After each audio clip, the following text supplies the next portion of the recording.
happy by default via Minds TM Life Coaching Series.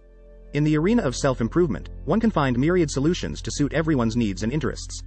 Beginning from the 1930s with concepts like pragma-psychics to psychokinesis, and advancing to the 1970s with New Age theories like holistic medicine to transcendental meditation. The sole purpose for any individual is to be happy, and with the dawn of realization and to achieve this one goes about seeking for solutions and guidance everywhere. Of course, we have witnessed 3 industrial revolutions and are in the midst of the 4th one. Though, the manner in which we lead our lives has been made far easier than the pre-modernization era with the advancement of technology and growth of civilization, we are still at loggerheads with our own being. We seek for external pleasure rightly so as part of our innate nature but forget that such pastures cannot be permanent. When we are hindered on our path, we search for quick fixes and get back to our rudimentary ways of living. If we are to find any concrete solace, we need to understand that our existence is preoccupied by our own sensory perceptions. A brief description of the same is provided here. Anger eyes visual. What do we see day by day? How do we make sense of it? Are we influenced too much by visual experiences? Do we crave to see something specific? What usually occurs is that we may indulge in binge watching while totally ignoring our real-life surroundings. We might cry with the actor in a series but forget to notice the sadness on the face of our child. Anger ear auditory. Whatever a human being speaks or hears, i.e. words, affect our mental health and performance. Generally, we constantly keep filtering the words that we hear, i.e. whatever others say, all the while ignoring whatever comes out of our own mouth. The difference in the level of filtering between the input and output leads to conflict in our minds. Anger raised back of hand kinesthetic. One of the most ignored sensory inputs is what we feel through touch. How comfortable our immediate environment is. Do we abhor being near someone? Do we crave to be physically near someone? Is the chair that we sit upon conducive to our health? What about our posture? Are we physically active or leading our lives as a couch potato? These are some of the critical questions that we need to ask ourselves. Anger knows olfactory. Aroma affects our mood and can be used for healing too. Whatever we smell does affect our overall sense of comfort. From exhaust pollution to exquisite perfumes, we face a wide range of possibilities in our day-to-day lives. Our disposition can get changed with a slight change in the atmosphere. Anger tongue gustatory. Last but not the least, our taste buds trigger certain feelings within us. One must know that our tongue tastes all the time and not just when we open our mouth to eat. It is not an exaggeration but a fact that even a slight change in the external environment can be felt through taste. Just like smell, our mood can get affected by taste even when there is no emanating smell. All of this leads to one major problem of the 21st century, i.e., emotional bankruptcy. We spend a lot of time each day with negative feelings either directly or indirectly. On one hand, our negative emotions require adequate venting, while on the other hand our mind craves for more emotional experience which we try to satisfy through addictive habits. When we are unable to achieve this, feelings of depression, frustration, irritation, anger, etc. These are on the rise in this modern world.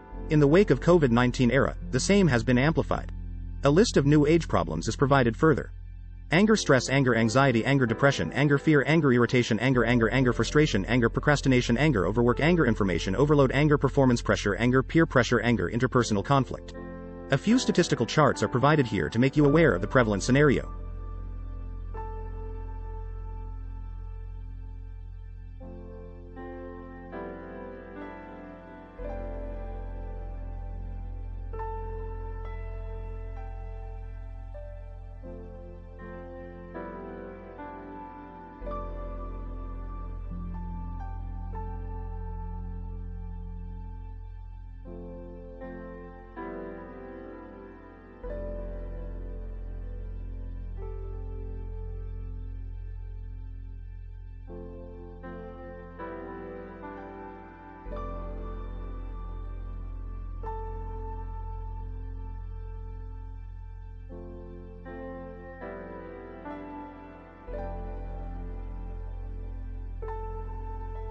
The questions that we all need to ask ourselves are: anger, are we productive 24/7? Anger, are we calm 365 days a year? Anger, are we stress-free most of the time? Anger, do we manage our engagements with zero conflict? Anger, do we conduct regular self-introspection? Anger, do we effectively manage our time? Anger, do we spend all of our energy on productive tasks? Anger, are we performing to the best of our abilities? Anger, is there no room for improvement? Anger, do we not ponder in hindsight on how things could have been better? This is a universal problem that needs to be addressed immediately if we are to lead our lives with full potential. Try to answer the below questions honestly for your own self-assessment. Anger, when was the last time you were really happy from inside out, not that smiley face with grumpy feelings within? Anger, when did you last feel real empathy for a person or situation? No diplomatic answers please. Anger, do you remember your last best performance, not referring to acting skills?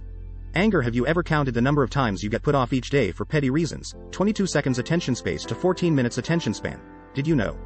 Anger. Have you ever tracked your rate of procrastination? Well, no one is productive for 8 full hours every day. But anger. Have you ever noticed how a child remains happy for no apparent reason? No, you are not a child anymore. But the moot point here is this: stress does not build up in a day.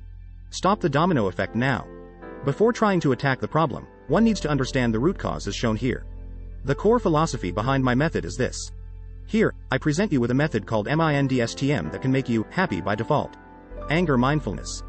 It is a natural state of heightened awareness of the present moment without being judgmental, overly reactive, or overwhelmed by one's environment. It is about being in a state of calm by gentle observation of one's own behavior, thoughts, and feelings. What should be natural to us becomes alien with all the preconditioning we go through at various stages of life. This state can be brought back through certain techniques borrowed from Tibetan Zen, Buddhism, and Vedic dhyana. Anger ingenuity. This is a skill of being resourceful and original through cleverness, being imaginative, inventiveness, etc. Most of us develop preconceived notions or are conditioned to accept things from someone else's point of view. This leads to us being in constant conflict with ourselves and lose our originality. It can further make us incapable of solving problems and not being able to see reality as it is. The good thing is that it is a skill and can hence be developed via training. Anger neuroplasticity. It is the brain's capacity to continue growing and evolving in response to life experiences. Everyone has it, but not all can do it willfully. Some become too rigid after a certain age and are averse to change. Some are too fluid and too fickle to be able to form strong neural connections. Both are extremes and most of us fall somewhere in between. Higher the neuroplasticity, higher is the adaptability to different situations. One can with focused effort learn to develop their own neuroplasticity and strengthen their mind. Anger detoxification. In the name of clearing the negativity around and detoxification of your mind, what you are being fed with is more of intoxication. Whatever is being served to you, you consume it with the very same mindset that got you into the problem first. This does not lead to emptiness or clearing the clutter. Detoxification is not a relaxation technique but a conscious effort to develop your internal filters. Your mind is equipped with natural filters that help you in discernment and decision making. If these filters are too weak, you start making mistakes and jump to conclusions. In this modern age where information is bombarded 24/7, one needs to effectively practice detoxification in order to lead a fruitful life. Anger self-awareness. It is a lifestyle design tool that enables one to have good knowledge and judgment about oneself. It is a form of leadership too that helps you lead an extremely fulfilling life. Most of us are subliminally influenced by various messages throughout our routines.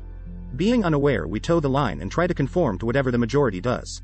Self-awareness is all about breaking those very shackles that bind us from realizing our true potential. It is an invaluable tool towards self-actualization. The best part is that even this can be learned and practiced easily. How does MINDSTM work? It utilizes the VAKOG model to train your mind and optimize your performance, thereby increasing the overall quality of life.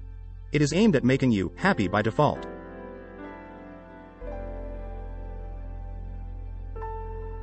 As shown in the image, each method is mapped to one or more senses where one's mind can be trained to develop specific sensory experiences to trigger the required emotional experience and vice versa.